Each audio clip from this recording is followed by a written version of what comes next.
Hello બાળકો, કેમ છો? આજે આપણે ધોરણ 9ના નવા પાઠ્યપુસ્તકનું જે ચેપ્ટર નંબર 1 સંખ્યા પદ્ધતિ એની થિયરી છે શરૂઆતની જોવાના છીએ. હવે જોઈએ સૌથી પહેલાં તો સંખ્યા પરિચય છે આપણે જોઈ લઈએ. સંખ્યા પરિચય એટલે કે આપણે આગળના ધોરણમાં 7મા ધોરણમાં 8મા ધોરણમાં જે બધી સંખ્યાઓ અલગ અલગ ભણી ગયા હતા એનો જ આપણે પાછો અહીંયા ધોરણ 9માં ઉપયોગ કરવાનો છે. યસ, તો એવી જે બધી સંખ્યાઓ છે એ આપણે અહીંયા ક્રમશઃ છે ધીમે ધીમે જોઈ લઈએ. એમાં સૌથી પહેલાં આવે છે પ્રાકૃતિક સંખ્યા. પ્રાકૃતિક સંખ્યા એને એન સિમ્બોલ વડે દર્શાવવામાં આવે છે. યસ, કારણ કે એને નેચરલ નંબર કહેવાય. હવે પ્રાકૃતિક સંખ્યાની અંદર કઈ કઈ સંખ્યાઓ આવશે તો એની સંખ્યાની શરૂઆત 1થી જ ચાલુ થાય. 1, 2, 3, 4, 5થી લઈને અનંત સુધી, જ્યાં સુધી આપણને આવડે ત્યાં સુધી છે આપણે લખી શકીએ છીએ. એટલે આવી જે બધી સંખ્યાઓ છે એ અહીંયા પ્રાકૃતિક સંખ્યા એનમાં આવશે.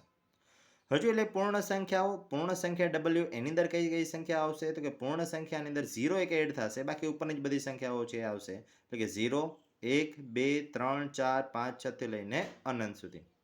પછી ત્રીજી આવે છે પૂર્ણાંક સંખ્યાઓ. પૂર્ણાંક સંખ્યા Z એની અંદર કઈ કઈ બધી સંખ્યા આવશે તો કે એની અંદર જે બધા નેગેટિવ નંબર છે એડ થઈ જશે. યસ, મતલબ કે માઇનસમાં અનંતથી લઈ અને -3, -2, -1, 0, 1, 2, 3 થી લઈને અનંત સુધી. એટલે આવી જે બધી સંખ્યાઓ છે એ પૂર્ણાંક સંખ્યામાં આવશે. પછી સમય સંખ્યા કોને કહેવાય તો કે સમય સંખ્યા તો કે જે સંખ્યાને p ભાગ્યા q સ્વરૂપમાં લખી શકાય, મતલબ કે અંશ અને છેદના સ્વરૂપમાં લખી શકાય એને આપણે સમય સંખ્યા કહીએ છીએ. અને જ્યાં p is belongs to z અને q is belongs to z minus 0. Yes, અને આજે e જેવી નિશાની જેને બિલોંગ્સ ટુ છે. બિલોંગ્સ ટુનો અર્થ શું થાય તો કે p ની કિંમત છે ક્યાંથી લેવાની તો કે z ની અંદરથી તમે કોઈ પણ લઈ શકો, મતલબ કે માઇનસ વાળી સંખ્યા પણ લઈ શકો, 0 પણ લઈ શકો અને ધન સંખ્યા પણ લઈ શકો. અને q is belongs to z minus 0. આનો અર્થ શું થશે તો કે જે q ની કિંમત છે એ z માંથી કોઈ પણ લઈ શકાય, -0 મતલબ કે 0 લઈ શકાતી નથી. હવે 0 શા માટે ન લઈ શકાય બાળકો? કારણ કે અત્યાર સુધી ક્યારે આપણે છેદમાં ક્યારે 0 જોયો નથી. મીન્સ કે છેદમાં છે આપણે બીજી કોઈ પણ સંખ્યા લખી શકીએ, પણ છેદમાં છે આપણે 0 નથી લખી શકતા. શા માટે? કારણ કે જો 0 છેદમાં લખવામાં આવે તો શું થઈ જશે તો કે એ સંખ્યા અનંત સુધી જતી રહેશે, એનું કોઈ જ અસ્તિત્વ રહેશે નહીં. યસ, એટલા માટે છેદમાં ક્યારે 0 લખવામાં આવતો નથી. યસ, ચાલો હવે અહીંયા ધારો કે આ બધી સંખ્યાના ઉદાહરણ જોયા. હવે થોડાક સમય સંખ્યાના આપણે ઉદાહરણ જોઈ લઈએ. ધારો કે ઉદાહરણ તરીકે લખીએ તો કે 1/2. યસ, આમાં અંશ અને છેદ છે. સેમ એ રીતે અહીંયા -3/5.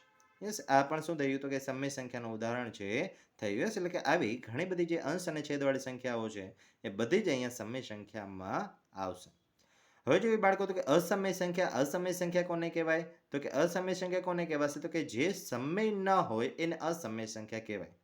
હજુ જે સમય ન હોય મતલબ કે જેને આપણે p ભાગ્યા q સ્વરૂપમાં લખી શકતા નથી, એવી જે બધી સંખ્યાઓ છે એને આપણે અસમય સંખ્યા કહીએ છીએ. તો હવે એમાં કોણ કોણ આવશે તો કે એની અંદર જે વર્ગમૂળવાળી જે બધી સંખ્યાઓ છે, વર્ગમૂળ 2, વર્ગમૂળ 3, વર્ગમૂળ 5, વર્ગમૂળ 6, વર્ગમૂળ 7, વર્ગમૂળ 8, વર્ગમૂળ 10 થી લઈને ક્રમશઃ આગળ. યસ, કે આવી જે બધી સંખ્યાઓ છે કે જે વર્ગમૂળની અંદર આવે છે એવી બધી સંખ્યાઓ એ અસમય સંખ્યાની અંદર આવશે. હવે જરાક બાળકો ધ્યાનથી જો, તો મેં અહીંયા વર્ગમૂળ 1 નથી લખ્યું, પછી વર્ગમૂળ 4 નથી લખ્યું, વર્ગમૂળ 9 નથી લખ્યું. હવે આ સંખ્યાઓ શા માટે અહીંયા નથી લખી?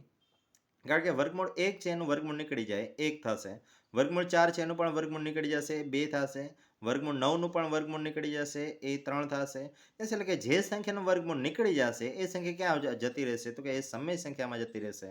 અને જે સંખ્યાનું વર્ગમૂળ નીકળતું નથી એ ક્યાં રહેશે? અસમય સંખ્યાની અંદર રહેશે. અને બીજી એક પણ અસમય સંખ્યા જે પાઈ. મીન્સ કે પાઈની કિંમત આપણે જનરલી 3.14 અથવા 22/7 લેતા હોઈએ છીએ, પણ જે પાઈની કિંમત છે એ પણ અનંત સુધી જાય છે અને કે ચોક્કસ સમય અંદર પુનરાવર્તિત નથી થતી. યસ, એટલા માટે પાઈ છે એ પણ અહીંયા અસમય સંખ્યા છે.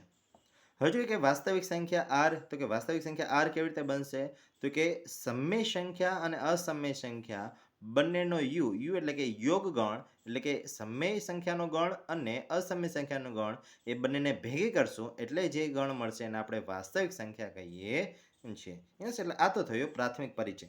પણ હવે આપણે જે ધોરણ 9માં જે બધા દાખલાઓ આવશે એ કેવા દાખલાઓ છે તો એ જરાક જોઈ લઈએ.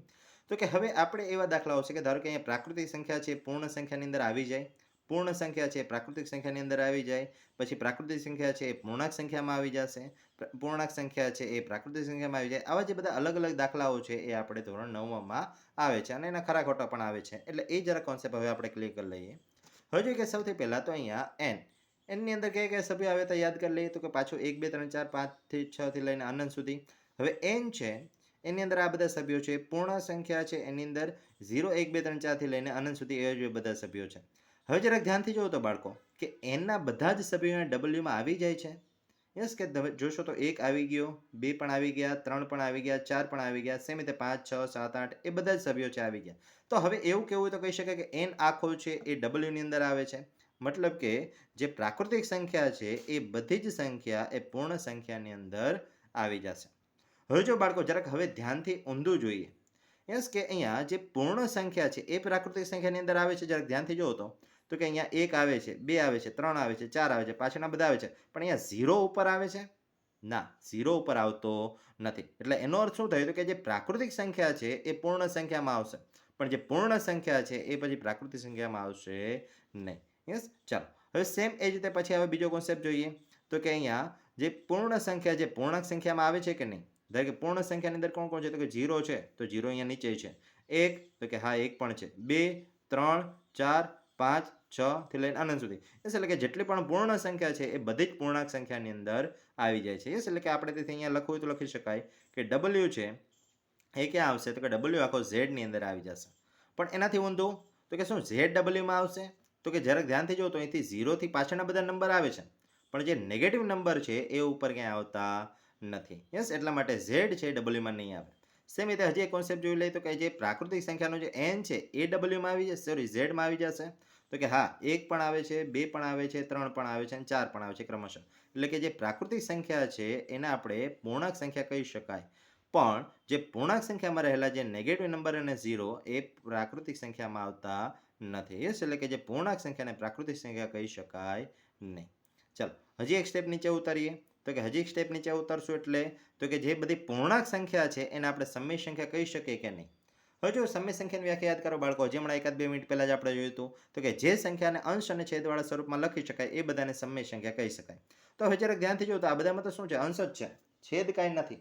તો છેદ કાંઈ ન હોય તો આપણે શું લખીએ છીએ તો બધાના છેદમાં 1-1 લખીએ છીએ. યસ, એટલે બધાના છેદમાં 1-1 લખી નાખીએ. એટલે આ બધી શું થઈ ગઈ, અંશ અને છેદવાળી સંખ્યા થઈ ગઈ. યસ, એટલા માટે જે પૂર્ણાંક સંખ્યાઓ છે એ બધી જ સમય સંખ્યાની અંદર આવી જશે. યસ, એટલે કે z છે એ q ની અંદર આવે છે. તો હવે ઊંધો વિચારીએ તો શું q આખો z ની અંદર આવી જશે? ના, કારણ કે આમાં શું છે કે બધામાં છેદમાં 1-1 જ છે. જ્યારે અહીંયા q એટલે કે સમય સંખ્યાની અંદર છેદની અંદર એક સિવાય બીજી કોઈ પણ સંખ્યાઓ પણ આવી શકશે. યસ, એટલે કે જે q છે z ની અંદર નહીં આવે, પણ z છે આખો q માં આવી જશે. સેમ એ રીતે બાળકો ઉપર જોઈ લઈએ તો કે જે પૂર્ણ સંખ્યાઓ છે એ બધાના પણ છેદમાં 1-1 લખી નાખીએ તો પૂર્ણ સંખ્યાઓ છે એ પણ સમય સંખ્યા થઈ જશે, પણ સમય સંખ્યા જે પૂર્ણ સંખ્યા થઈ શકશે નહીં. સેમ એ રીતે પ્રાકૃતિક સંખ્યાના પણ છેદમાં આપણે બધામાં 1-1 લખી નાખીએ. યસ, બધાના છેદમાં 1-1 લખી નાખશું એટલે પ્રાકૃતિક સંખ્યા છે એ પણ સમય સંખ્યા થઈ જશે, પણ સમય સંખ્યા પછી પ્રાકૃતિક સંખ્યા કે પૂર્ણ સંખ્યા નહીં થાય. ચલો હવે આગળ જોઈ લઈએ તો કે હવે આગળ નેક્સ્ટ આવે છે સમય પછી અસમય સંખ્યા. હવે જ્યારે બાળકો સમય સંખ્યા અને અસમય સંખ્યાની વ્યાખ્યા યાદ કરીએ તો કે જે સમય નથી એને શું નામ આપ્યું હતું આપણે? અસમય નામ આપ્યું હતું. યસ, એટલે કે સમય અને અસમય બંને કેવી છે, સાવ અલગ અલગ છે, એટલે એ બંને એકબીજામાં આવશે નહીં. એટલે જે સમય સંખ્યા જે સીધી ડાયરેક્ટ ક્યાં જતી રહેશે? વાસ્તવિક સંખ્યામાં જતી રહેશે. કારણ કે વાસ્તવિક સંખ્યા કોના દ્વારા બને છે તો કે q દ્વારા બને છે અને i દ્વારા બને છે. એટલે કે q અને i એટલે કે સમય સંખ્યા અને અસમય સંખ્યા એ બંનેનો ગણ ભેગો કર્યો ત્યારે વાસ્તવિક સંખ્યાનો ગણ મળ્યો. યસ, એટલે કે અહીંયા જે સમય સંખ્યા છે એ સીધી ડાયરેક્ટ ક્યાં જતી રહેશે? વાસ્તવિક સંખ્યામાં જતી રહેશે. યસ, એટલે કે હવે ફરીથી એકવાર યાદ કરી લઈએ તો કે n છે w માં આવે છે, w z માં આવે છે, z q માં આવે છે અને q r માં આવે છે. આ કેવું છે તો કે આ વન વે જેવું છે. યસ, વન વે કોને કહેવાય તો કે જે રસ્તા ઉપર કદાચ તમે નામ સાંભળ્યું તો કે વન વે મતલબ કે એક જ તરફ તમે જઈ શકો, રિટર્નમાં આવી શકો નહીં. યસ, એટલે કે અહીંયા વન વે છે એટલા માટે n છે w માં આવશે, w z માં આવશે, z q માં આવશે અને q r માં આવશે, પણ રિવર્સમાં છે એ કોઈ આવશે નહીં. યસ બાળકો, એટલે અહીંયા આ એક કોન્સેપ્ટ છે એ આપણે સ્વાધ્યાય 1.1 માટે ખાસ જરૂરી હતો, એટલે આ કોન્સેપ્ટ કર્યો. અને આવા જ ધોરણ 9ના દરેક કોન્સેપ્ટ અને દરેક દાખલાઓ અને ઉદાહરણના પણ દરેક દાખલાઓ શીખવા માટે આપણે આ જે યુટ્યુબ ચેનલ છે એને ખાસ લાઇક અને સબસ્ક્રાઈબ કરી દેજો. થેન્ક યુ બાળકો.